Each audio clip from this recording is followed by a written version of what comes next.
New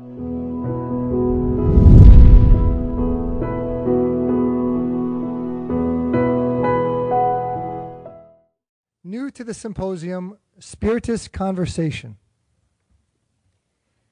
Let's introduce Dan ASSISI, who has spoken on spirituality and spiritism throughout the U.S. and abroad. Dan is currently a board member of the California Spiritist Association and of the Spiritist Institute. You can also find him as the host of the Spiritist Conversations podcast, a show that talks about the world through a Spiritist lens in an informal, unscripted, and unplugged way.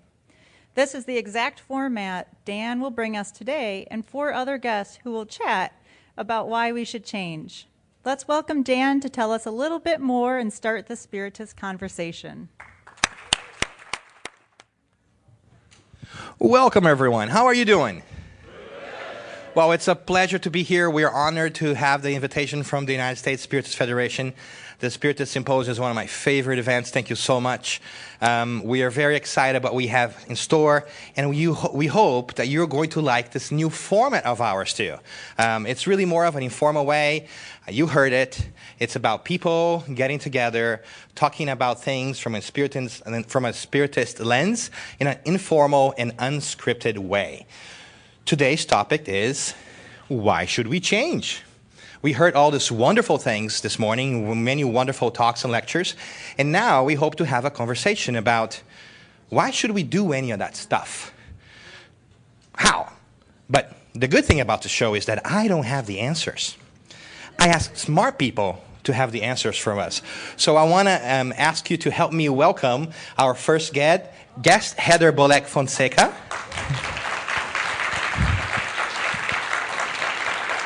Heather has been a student of Spiritism for many years. She's the co-creator of the ExploreSpiritism.com website and Facebook page, which provides a comprehensive overview of Spiritism, including where it came from, what it teaches, and how it is practiced. She's also the author of the book Changing Lives with Spiritism, which I think we might have out there, and a blogger, ExploreSpiritism.blogspot.com. So, and may I ask you to hold your applause until everybody's in? So that we can kind of go quicker? Great. Our second guest is David. David Cohen was born in New York. He lives in Montana, where he co-founded the Spiritist group of Montana with his wife. Not long after finding a copy of the book Nosso Lar in the small town where they live, they became Spiritists. Today, he co-directs the Spiritist Center and helps with the dissemination of Spiritism in the state. David, everyone. We also have Leah Gouveia. He's an active member of the Spirit Society of North Beach in Maryland since 2009. I was not even born yet, people. And has been serving as a program director, communications director, as well as vice president of the society. She coordinates the Spiritist studies, participates in the spiritual treatments, and the mediumistic practice as well. Leah Gouveia. And last but definitely not least, we have JANA Machado. She was born in Blumenau, Brazil, moved to the U.S. in 2002. Again, I was still a twinkle in my mother's eyes, and has been a member of the Spirit Society Seeds of Light in Fort Myers, Florida since 2007. She became a board member of the Spirits Federation of Florida in 2016, and since 2018 is one of the team members of the Children and Youth Department of the Federation. She's an active worker in the dissemination of Spiritism in Portuguese, English, and Spanish, and here is Jana. And just in case you can't tell who they are, we have a cheat sheet for you. So make sure that you go afterwards, say hello, and get to know these people. All right? All right, so here we go. Why should we change? We need to turn our microphones on. Just flip that switch. Thank you so much for being here. We appreciate you guys being put on the spot and agreeing to do this. We did not talk beforehand. It's really a free-for-all, to be honest with you. It's really meant to be a conversation. So the question is, we've heard all these wonderful things this morning. We heard Julia talking about creationism and the whole idea of intelligence design as well as evolution. We heard Flavio talk about predetermination versus free will. Marcia talked about wonderful things in general that we can help us better understand our stance here on this earth, some beautiful personal stories. We also had Susanna talking about the power of thought and how they can change us. So we had some tools that were given to us on how we can change. But the question is, let's level here a little bit, people. Why should we change? Why should we do any of the stuff? Who wants to be the first one? I think everybody's looking for happiness, right? And like we learned this morning here, it's a matter of survival. If we do not adapt, if we do not change, we will not survive. As our planet is changing, we have to change as well. I think everybody here agrees that we have to change. The question is, how can we change? Anyone? But do we really have to change? Yes. What if I don't want to change, Leah? You do have free will, so you'll be always invited, through love or through pain. Through pain, okay. Because, a lot of people say, we need to change, but what if I just want all of you to change, right? Because you all are the problem. I'm fine. I'm fine, right? Like, if you guys change, the world's going to be a better place, no? David, what do you think? I think it's an illusion that we don't change. I think every day we change to some degree. Perhaps today we will come here grumpy, maybe morose, and by the end of the day be filled with hope for something completely different. So even in the span of a short time, I believe we can and do change. And it's an illusion to think that we're ever still. We're always moving towards something, in my perception. Great. Right? That's right. I think that we do change a lot, but I think that sometimes there can be extended periods of time that we feel resistant to change, and we just keep doing the same things the same way, and sometimes it takes something to kind of shake us up a little bit to make a significant change. And probably all of you have had something in your life that marks the before and after. So there are like the little gradual changes. So when you look back 10 or 20 years, well, those of us who've lived long enough for that, you look back, you see like, wow, I'm not really, I don't see things the way they were. Sometimes it's on your own. You find an interest in something, one thing like leads to another, and you start following a different path. But I think collectively we change too, so those little gradual changes we're kind of like undergoing together, like our topic today, self-awakening. I think we're in a collective awakening too, because I see so much happening in the world. Yes, we are really in danger, with the climate and political situations in different places. There's still a lot of cruelty, but there's a lot of really great things going on and minds opening up. I mean, I see it all the time. In spite of all of the horrific commentary that always ends up somehow on social media, I see people like with ideas that I don't think we would have been having these conversations even like 5 years ago. So I think there's like those gradual changes, but then sometimes there's a big change. So I would ask you guys, you don't have to say what it is, but don't you feel like there are things in your life that you say, I'm not the same person as I was before that event? Like, the question really quick, because I really like what you said. Yeah. And I think it's worth remembering and reminding people that never in the history of humanity have we had so many people doing so many wonderful things for other people. Never have we had so many nonprofits, so many people donating money to worthy causes, right? So we don't see all that sometimes, but that's change, right? But let's go back to your question about changing the personal lives. Does anybody want to chime in? I like when she mentioned about the collective, because as you change, you are an example to others, right? So I think we all have the power to impact each other's lives positively or negatively. It's up to us, which path we want to take, right? You know, every day, I guess, we encounter, when we wake up, we encounter different problems depending on whether it's financially healthy problems with the family, coworkers. But there is one thing, every single day we have new opportunities that are coming to us to overcome that difficult situation. Spiritism teaches us to stop at the moment and, you know, really quiet our minds. And then a lot of times the answer will come. The problem is, do we want to follow and do what our conscience is telling you? We want to pay the price. Sometimes we look and say, well, you know, I'm spiritist, I can wait for the next life. But we know that right now, it's the moment. So why wait? And that's the whole purpose of today. It's why wait another incarnation when we have today. The Spirit Joanna Jangela tells us, pay the price. Pay the price of change, right? Put your discipline, put your effort in, and so forth. But I want to go back to a topic that you first raised, and I think you just corroborated. I want to get some clarity on that. Heather, you said that, you know, little gradual change makes big change, right? So do you believe that there is a big change that happens all of a sudden, or is it like the culmination of a lot of little changes that kind of gather up, right? Because sometimes people feel like there's so much big change that they need to do, they don't know where to start, right? I need to be a better person. Oh my goodness, how do I do that? That's kind of a strong thing. But if I start by small acts, then they compound, and eventually I get there, right? Yeah, and you know what else happens with this? Like, you start with a small X, and then related to the topic that we had today about the thoughts, the thought forms that we're creating, that magnetism, you attract others of a similar vibration, that kind of energy, that kind of interest, whatever it is.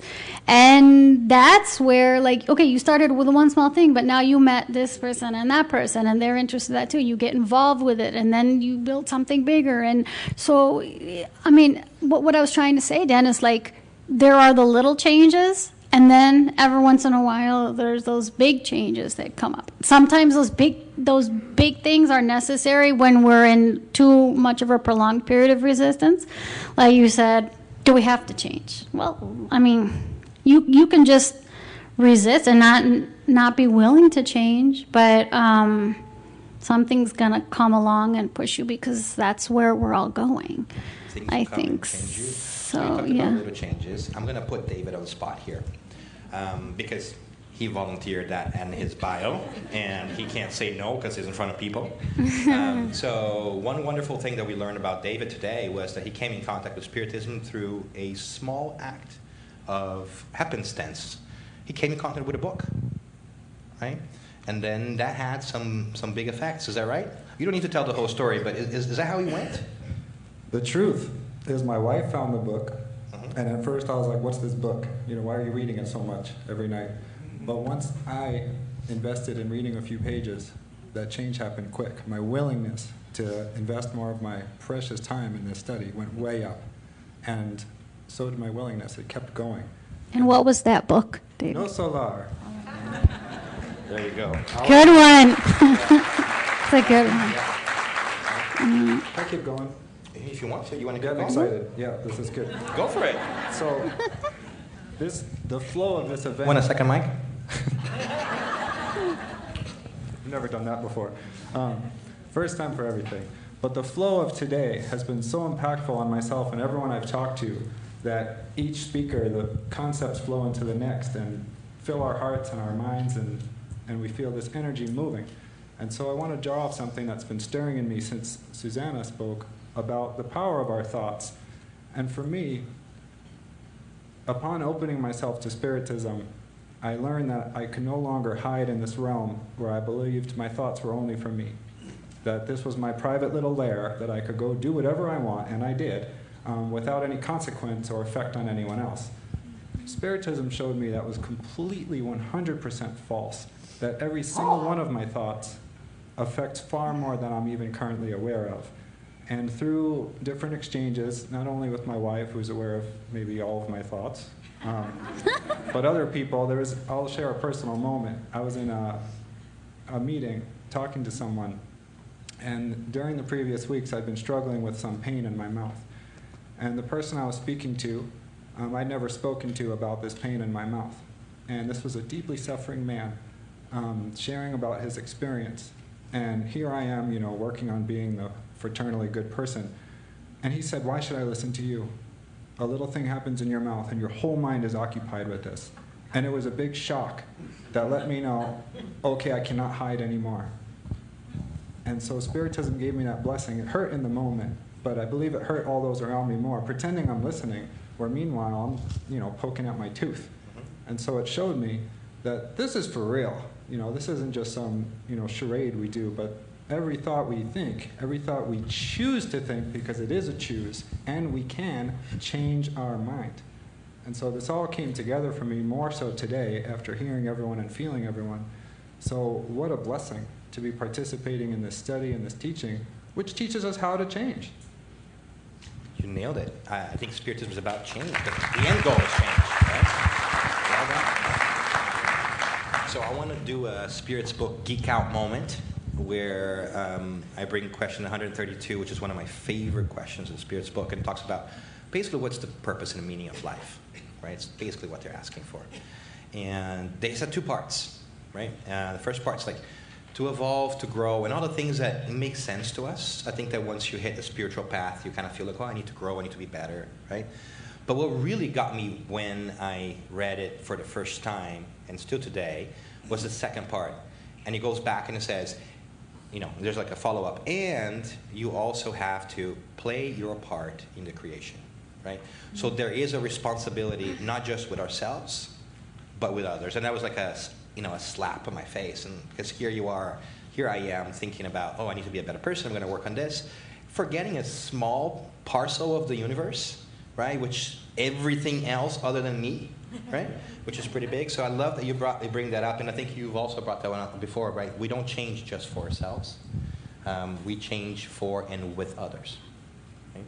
Because ultimately, if we want to change the world, we got to do that, right? Gandhi tells us, be the change we want to see. Right? So what are the consequences of not changing? We'll be forced. You know, life will come at us and, you know, make us move. So the question is, why not do it on our own pace, but always moving forward and not sticking, you know, our feet on the floor and say, no, I don't want to change. I guess if we look the role of, you know, being helpers of the creation, we could start with small actions. When we go to work, when we drive, you know, especially at our home, we begin in the house, being kind to other people. And then, because once we treat people with respect, they respect us back. And the most important, we have to have self-love and look at us as, you know, I think, why am I doing this to myself? Because at the end of the day, we're doing this to ourselves. If we don't change for the better, we're waiting for something to come and say, now it's time, go. Like coming out of this, you know, like it's your time, you have to come, whether you want or not. Or I would have dragged you out. Through love or through pain. Yeah, exactly. All right, so change. I think that we're getting to a point where we understand a little bit why should we change. And I think we raised the question before of how do we do it, right? Because one of the things we're going to find in Spiritism and many different things is we're going to talk about the idea of change, but we're not necessarily going to give people very precise methods of how to do it, because every person is different.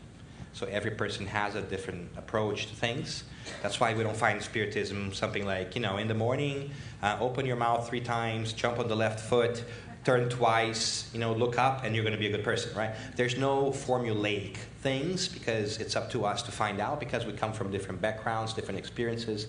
So there's a respect for each other's ability to decide how they're going to change.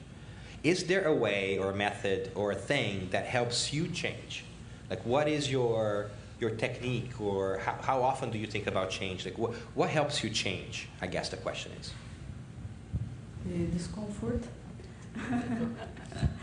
You are pushed to change. Either you change or you change. I think you reach a point that you are tired of yourself and you just want to move on. You want to look for the happiness promise to the pure spirits. You want to get there. Leah, are you telling me that pain is one of the best things that can happen to us? I think so. From a spiritual perspective? Yeah, like we were talking about free will, we are always invited through love, but we always prefer to go through pain, right? Because we are stubborn, right? No, we're not. Well, I'm talking about myself here. Just kidding, just kidding. How about you? How'd you do it? I agree entirely with Leah. And when Julio spoke earlier of learning through love or pain, I was a smoker, so that's how I learned, unfortunately. I wish I could have listened to all the wisdom that comes to me, but maybe I can start that right now. That's right. Absolutely. Yeah. How about you, Heather? Well, aside from those moments where you find yourself in a rut and facing difficulties in life that you really have to change because the pain is too hard, I think there's another aspect, something that often I think drives me to change is like passion. When I find passion about something, one big thing was with Spiritism. I never was a person to be involved in things like speaking and putting myself out there, but I found something that I was so passionate about that I love to help people in their journey and not just help like because I have all the answers, but like go with them, right? And we learn together and showing them at least because of the way I benefit, maybe they can benefit too, like in the same way. And maybe I see something in a way that they don't, and vice versa.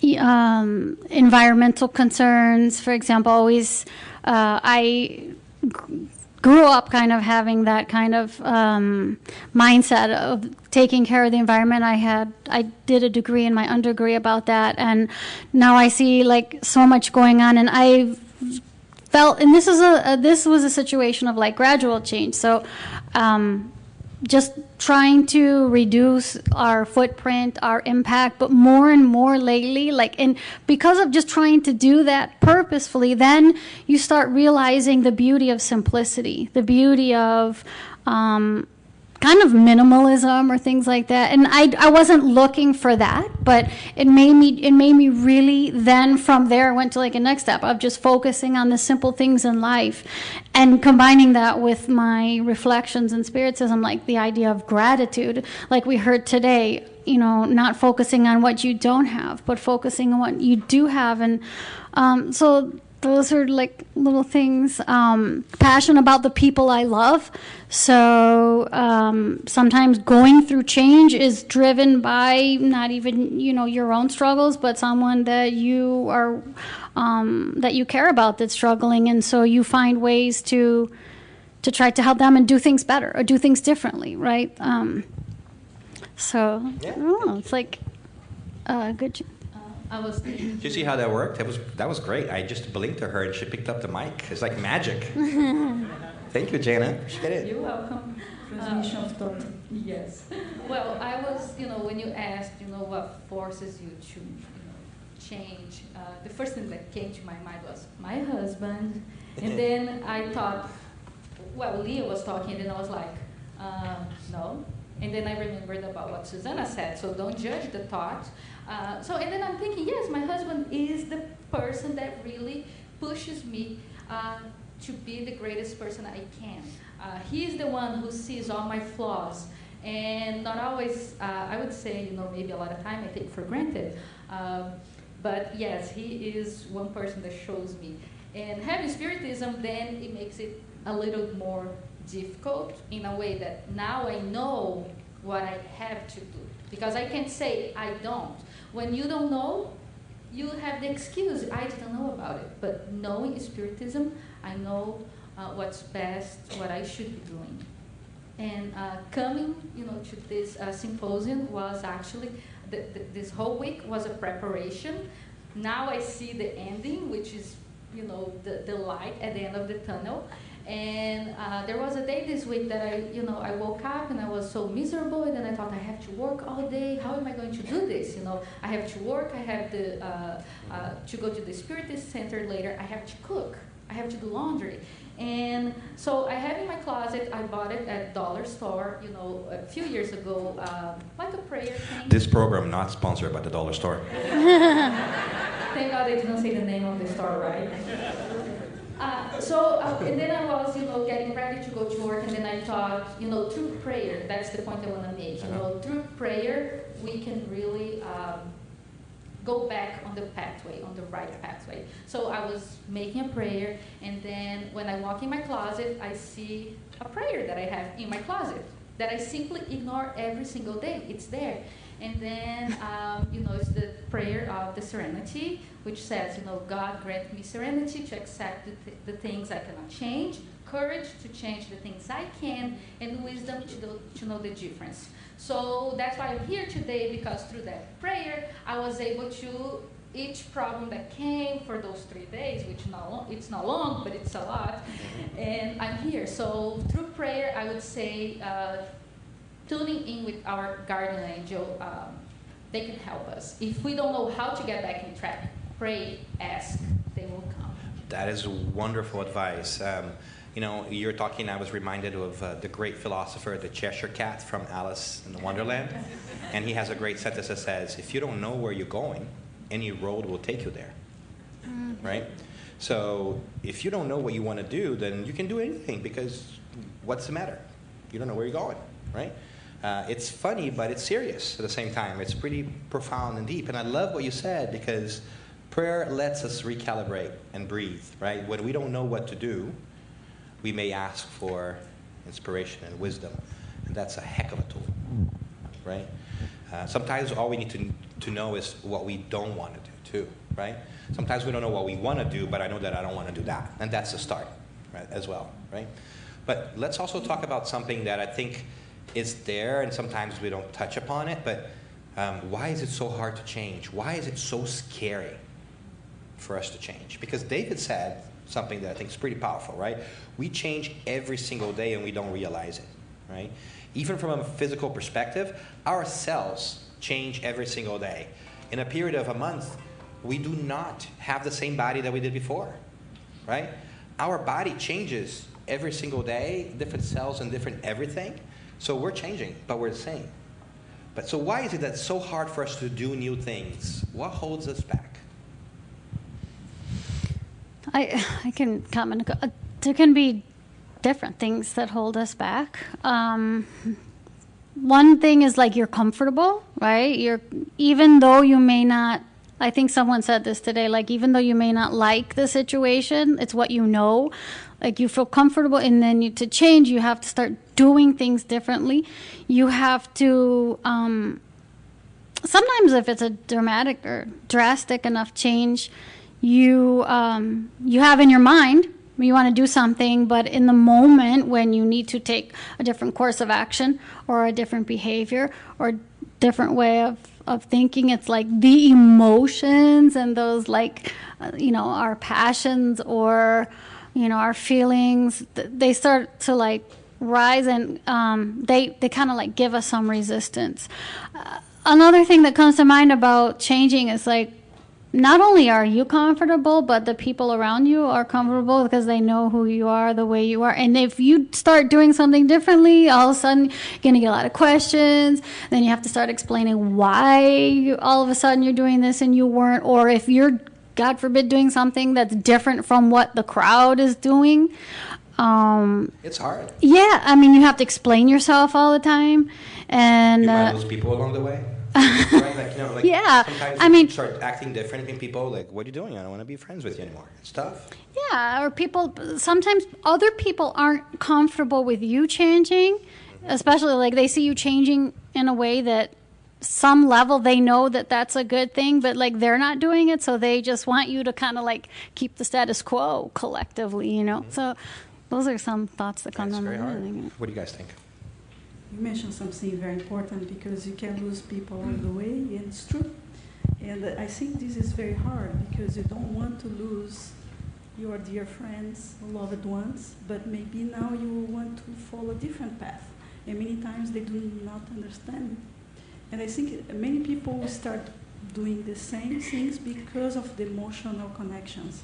They do not want to let it go, you know, these cool friends they have, or these things that they used to enjoy, now they don't enjoy anymore. And I think it's really hard to change, because you need to have a strong will. You have to take a decision. I want to follow a new path now. I want to get rid of old habits. But it requires discipline. It requires self-control. It requires to face your fears. And the unknown, you know, I think a lot of times it's fear of the unknown. If we're going to do something differently, we're going to have to encounter situations, or like, I don't know about this. I don't know where this is going to take me, or where it's going to lead. So and if we want different results, we have to do different things than what we're doing, right? Because if we just do the things we always do and expect different results, that's the definition of madness, right? You can't expect things to change if you keep doing the same stuff, right? But that journey is really hard, because oftentimes we have to choose between losing others and losing ourselves, right? Do you sacrifice your desire, your desire to change, because you know deep inside you must or you want to, because other people are holding you back? Or do you go ahead and risk temporarily losing those people who are around you who may not agree or understand why you're changing? These are tough questions. They're age-old questions. And I like the fear piece that you talked about, right? Let's call it out on the rug really quick. We're all afraid. yeah. We're all insecure, right? And we all need acceptance and love from others. It's just different degrees for different things. And so we feel sometimes that if we change, maybe those people are not going to like me anymore. And then if they don't like me, maybe I'm not a good person. It's not a logical thought process. It's an emotional one, but it's true. Yeah. We all go through that, right? Or just like you don't want to feel abandoned, right? Yes. Who likes being alone forever? Raise your hand. Right? Like, we are gregarious people by nature, right? Yeah. We want each other's love. We need that because we haven't found that in ourselves. And sometimes it's not even that you feel like people will abandon you, but you want them to still just accept you for who you are. You don't, even if they still love you, still want to, the fact that, oh, they don't like that you're doing this or that. Or, I don't know. Yeah. It's just one aspect of change, too. But I think that another thing that had come to my mind as I was thinking about change is, like, we've been talking a little bit more about it in a response to pain or something, but I would ask you guys if you have the same feeling. But what Spiritism brings to me a lot is more like change for it's not a response to the negative, but more like a draw to the positive. Because through the books, just knowing that you can live again, you know, and that living again doesn't mean necessarily, oh, because the next time I don't have to go through this or what. It's just like there's so much to experience in life. Life can be so much more, and you don't have to try to have all the experiences now, or just because you don't have one thing, that's not it for you. You know, you can live everywhere. You can be whatever you want to be. Yeah, you lose the fear of the unknown. You're like, oh my God, this is actually a beautiful thing. Yeah, right? The you're world like, is a beautiful place. You just want to be part of that. You read about things that our spiritual mentors are doing. I mean, even if it's, you read some books where they describe, like in Leon Denis' books, like the higher worlds, and they sound amazing, but some of that is just like still so distant. But I think more like, I read the books and I see all the work that those spirit mentors do, and I just like admiration, and I think I want to be like them. I want to be doing all those cool things, and well, I'm not there yet. Right? So you have to put forth the effort, and once you do, it's like you start getting that feedback, like you were saying, right? It feels good, and so you just all of a sudden it becomes like a feedback mechanism. God is so great that it feels good to do good. Yeah. Right? So it's like a reinforcement thing. So there's lots to change. There's lots of different things that we can think about change. We talked a little bit about why should we change. Of course, there's different perspectives, and it's okay for us to think differently. It's okay for you to disagree. But ultimately, it's important that you find your own way of changing if you want to change. It's up to you. If you want to drag your feet, that's fine. We respect that. but eventually it might behoove you to change, right? So thinking about change and knowing that we're coming up on our time here, I'm going to ask you to just summarize a little bit your parting thoughts on change, and leave us with an inspiration message, or perhaps just tell us what you think is most important or something that we didn't cover. And let's start with you over there, Jana. As you were talking, something came into my mind. What is the name of the book, Libertação in English? Liberation. I was thinking of...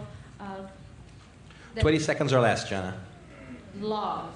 Love is the thing that will move us. No matter how bad you think you are, no matter how bad things you have done in the past, love can change. Love, when somebody looks you in the eye and he looks the spirit that will be one day, not right now, because we're not the end.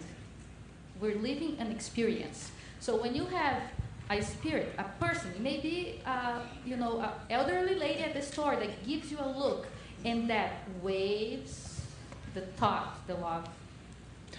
Leah, 20 seconds. Final thoughts. No pressure. Of course, love, but I think more about self-compassion and self-forgiveness.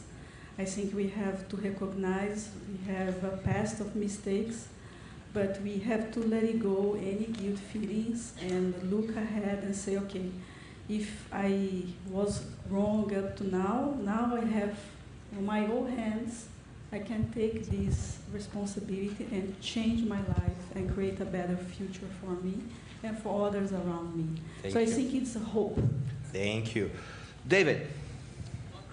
I'm very happy in this moment because just sitting here listening to my new friends and our conversation, I recognize that I too want to change from love, not just from negativity. Hearing you talk of your husband, hearing you talk of people you love, I've found in myself behaviors and thoughts I am willing and have changed for those around me and all of you around me and all of you around me. So this is good.